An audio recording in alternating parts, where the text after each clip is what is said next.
here we are, final chapter of Runaway Ralph. Chapter 9, A Dangerous Plan.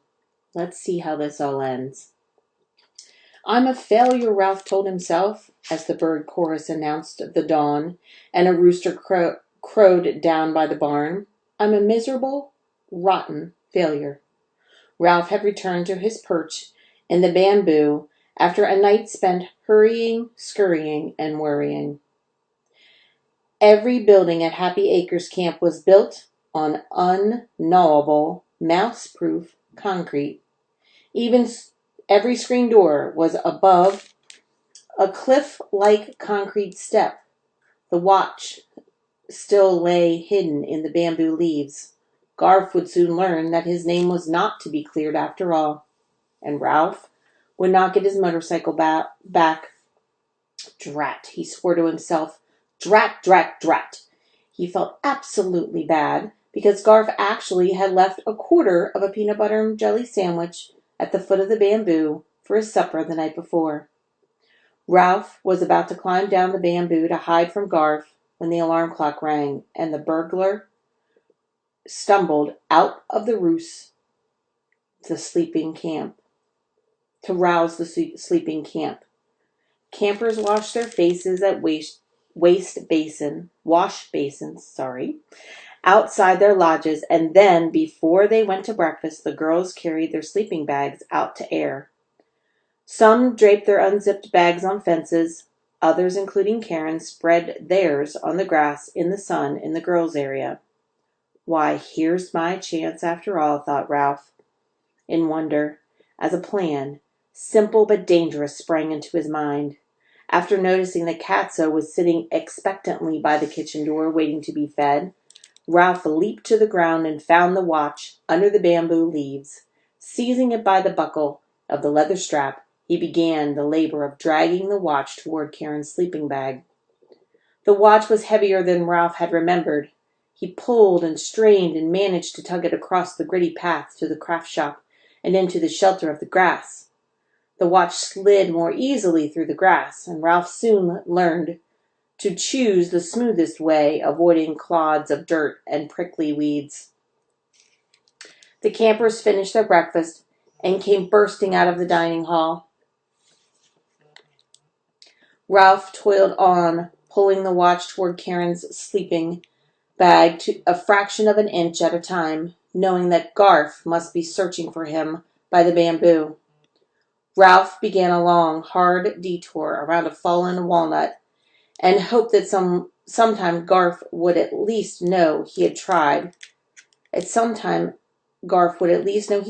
even if he might not succeed.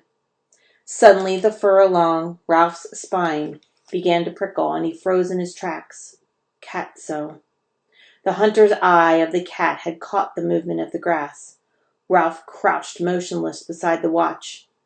Catso slunk close to the ground, moving so quietly he seemed to flow through the grass. Only the tip of his tail twitched.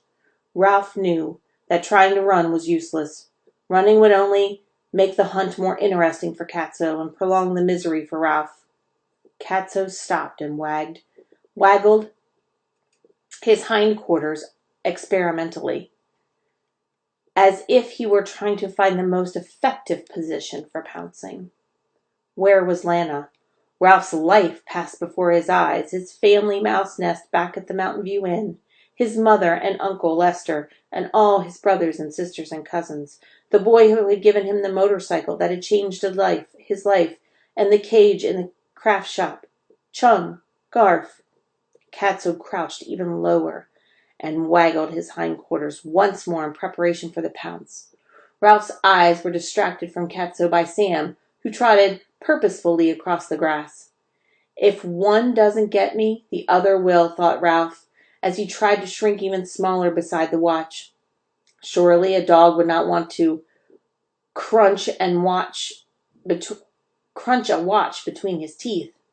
Sam growled deep in his throat. Distracted Catso stopped, waggling, and glared at Sam.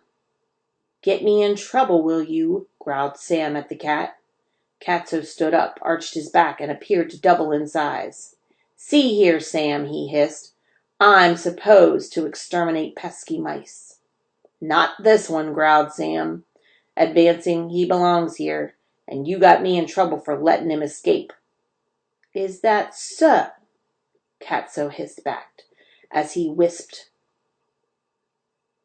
swiped at Sam's nose with an evil clawed paw.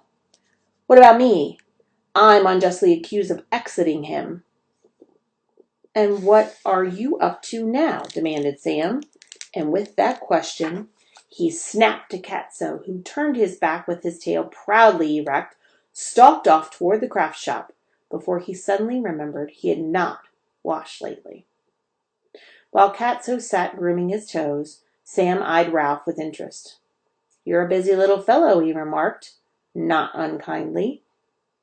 First a motorcycle, now a wristwatch. He thought a moment before he said, Say, where'd you get that watch?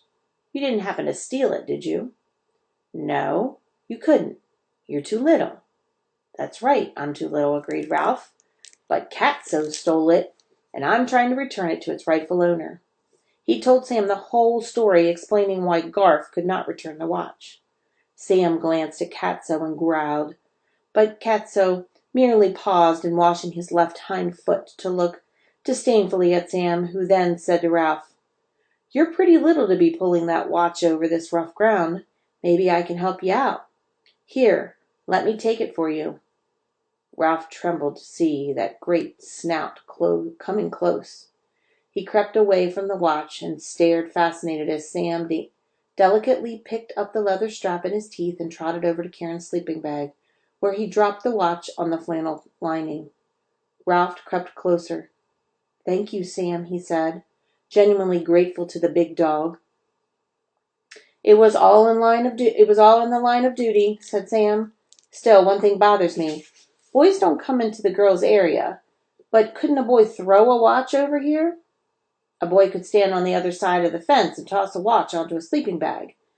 I'm not sure Garth's name will be cleared when Karen finds the watch. I never thought of that, admitted Ralph. But give me a little time and I can take care of it.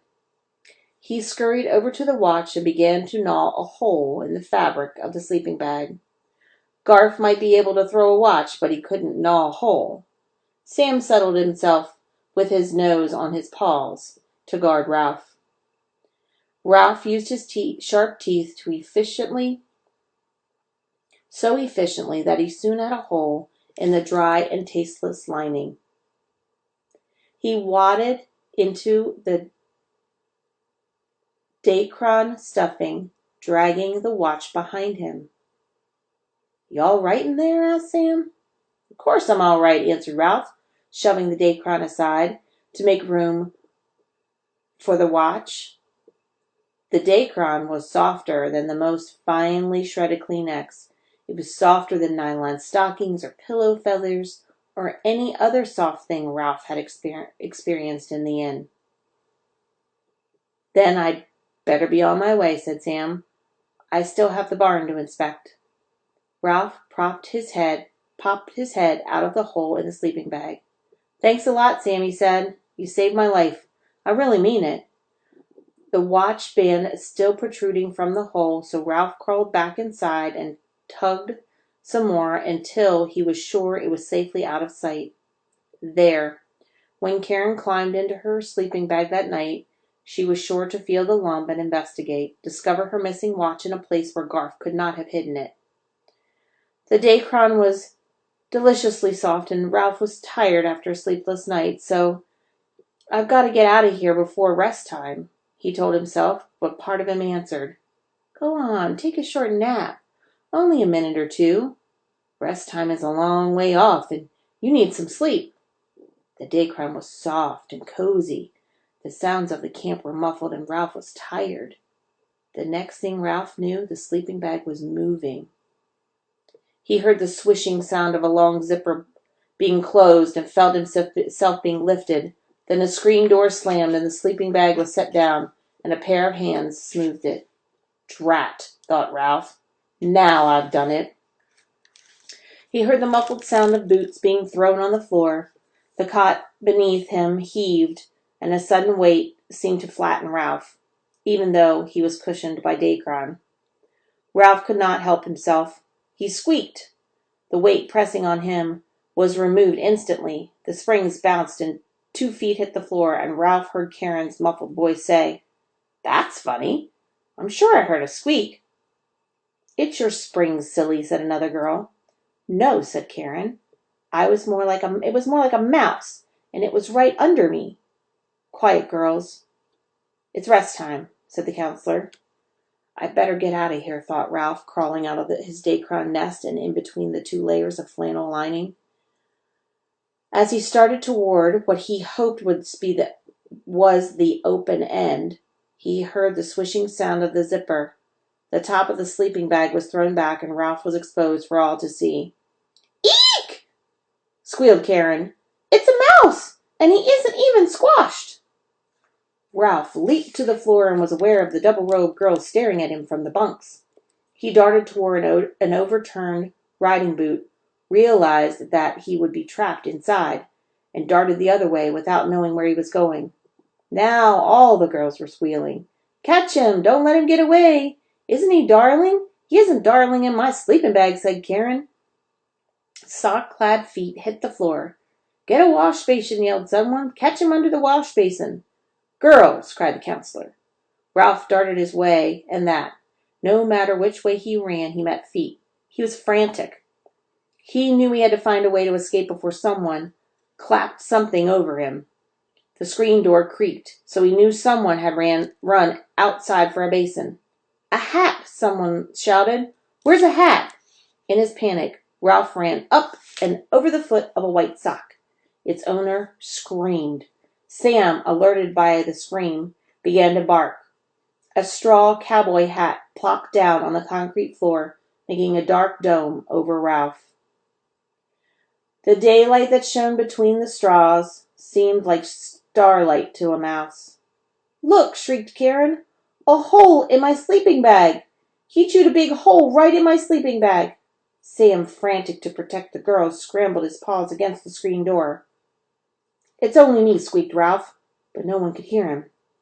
Ralph was alert, waiting for someone to lift the hat so that he could make his dash for the knot hole, at least for the shelter of a bunk. "There's something in the hole of my sleeping bag," cried Karen. "My watch! Look! It's my missing watch!" Feet went padding into Karen's bunk. The screen door opened. 1 set of dog footsteps, 2 sets of human footsteps entered, those of the girl who had gone for the wash basin and those of someone else. "Girls, what's going on in here?" asked Aunt Jill. "This is supposed to be rest time." Ralph could hear Sam sniffing around in the circles with his nose on the floor. The girls all tried to speak at once, but Karen managed to tell about the finding the watch. "So Garth couldn't have taken it," said another girl. "And we have the mouse in person right here under that hat." Sam's nose came to a halt at the hat brim. "Hey, Sam, it's only me," squeaked Ralph in alarm. He was relieved to have Sam sit and begin to pant. Ralph pressed his nose to a crack in the straw and saw Sam's long pink tongue hanging out. "But what I don't understand," said Karen, "is how the watch got inside the hole. A mouse couldn't put it there." "You'll never know," thought Ralph, in grim amusement. "Aunt Jill, what shall I do with the mouse?" Ralph heard one of the girls ask. "We're going to scoop him up in the wash basin." "Not if I can help it," thought Ralph. "Why don't we give him to Garth?" suggested Aunt Jill. "I'm sure he misses his mouse, and I know his feelings were hurt because some people thought that he had taken the watch." "Good idea," agreed Karen. "Well," thought Ralph, "that takes care of a lot of things." Then the brim of the hat was lifted and the rim of the plastic basin scraped against the floor. Ralph hopped into the basin and, with hat still held over him, felt himself being lifted. Then the hat was raised a few inches to one side of the basin, and Ralph saw a row of eyes staring at him. Ralph could not help trembling, even though he was sure he had nothing to fear. "He's so little," said one of the girls, marveling. "Aunt Jill, he looks an awful like Garth's mouse." said Karen. You don't suppose... One mouse looks pretty much like another, said Aunt Jo briskly. Now, girls, go back to your bunks. I'll take the mouse to Garth. Darkness fell on Ralph as she replaced the hat over the basin. Ralph felt himself being carried out of the girls' lodge and past the craft shop, where he could hear Chum gnawing on the bars of his cage. Poor old Chum. He heard the door of Garth's lodge being opened. Garth, whispered Aunt Jo, wake up. Wake up, I have something for you. Huh? Said Garth sleepily. Waking a sleeping boy on a hot summer afternoon is not easy. I have a mouse for you, said Aunt Jo. A mouse? Ralph could tell Garth was wide awake now. Let me see. Ralph sat quietly in the basin while the hat was cautiously lifted. He could see the other boys and their counselors sprawled in sleep on their bunks, and on a ledge over Garth's lower bunk he saw his crash helmet. Karen found him in a hole in her sleeping bag, Aunt Jill explained, and it was the strangest thing. She found her missing watch inside that hole. Ralph saw that Aunt Jill was studying him thoughtfully. No kidding, exclaimed Garth, forgetting to keep his voice down. Yes, whispered Aunt Jill, and the girls thought you might like to have the mouse. I sure would, whispered Garth. I think we can bend the cage back into shape, said Aunt Jill.